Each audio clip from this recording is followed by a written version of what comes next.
കരുണ കാണിക്കുക എന്നുള്ളത് എപ്പോഴും കെട്ടിപ്പിടിക്കുക എന്നല്ല, മറിച്ച് തെറ്റ് കണ്ടാൽ തിരുത്തുകയും ശാസിക്കുകയും വീണ്ടെടുക്കുകയും ചെയ്യുക എന്നുള്ളതായിരിക്കണം.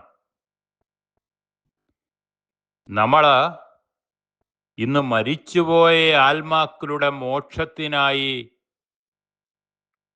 എല്ലാ പരിശ്രമങ്ങളും നടത്തിക്കൊണ്ടിരിക്കുന്നു. എന്നാൽ ജീവിച്ചിരിക്കുന്ന എത്ര ആത്മാക്കളെ ക്രിസ്തുവിനോട് അടുപ്പിക്കാൻ നമുക്ക് കഴിയുന്നുണ്ടോ എന്നുള്ളതായിരിക്കണം പ്രധാന വിഷയം. ദൈവം ഒന്നു മാത്രമേ ആഗ്രഹിക്കുന്നുള്ളൂ: ക്രിസ്തു വഴി ദൈവജനത്തെ യഥാസ്ഥാനപ്പെടുത്തുക. എന്താണ് ഈ യഥാസ്ഥാനപ്പെടുത്തുക എന്നുള്ളത്? ദൈവം ആഗ്രഹിക്കുന്നത് തൻ്റെ ജനം ആദം പാപം ചെയ്യുന്നതിന് മുൻപുള്ള അവസ്ഥയിലേക്ക് ദൈവജനത്തെ ദൈവത്തിൻ്റെ മകനും മകളുമായി വളർത്തിയെടുക്കുക, മാറ്റിയെടുക്കുക, ദൈവരാജ്യം നിറഞ്ഞവരായി അവരുടെ ഹൃദയങ്ങളെ മാറ്റുക എന്നുള്ളതാണ്.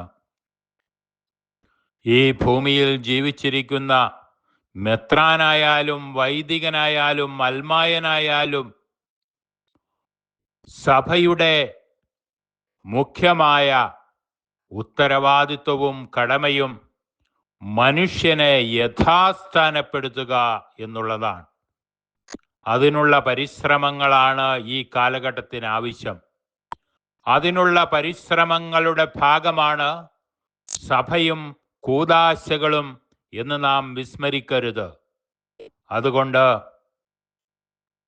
അനാവശ്യമായ തർക്കങ്ങൾ ഒഴിവാക്കിക്കൊണ്ട് ദൈവജനത്തെ ദൈവോന്മുഖമായി വളർത്താനും അവരെ ദൈവത്തിന് സ്വീകാര്യമായ രീതിയിൽ യഥാസ്ഥാനപ്പെടുത്താനും ഉള്ള പരിശ്രമങ്ങളാണ് ഇന്ന് സഭയിൽ ആവശ്യമായിരിക്കുന്നത്. ഉത്തരവാദിത്തപ്പെട്ടവർ അത് മനസ്സിലാക്കി സഭയ്ക്ക് നേതൃത്വം കൊടുക്കാൻ മുന്നിട്ടിറങ്ങണമേ എന്ന് അഭ്യർത്ഥിക്കുന്നു, പ്രാർത്ഥിക്കുന്നു.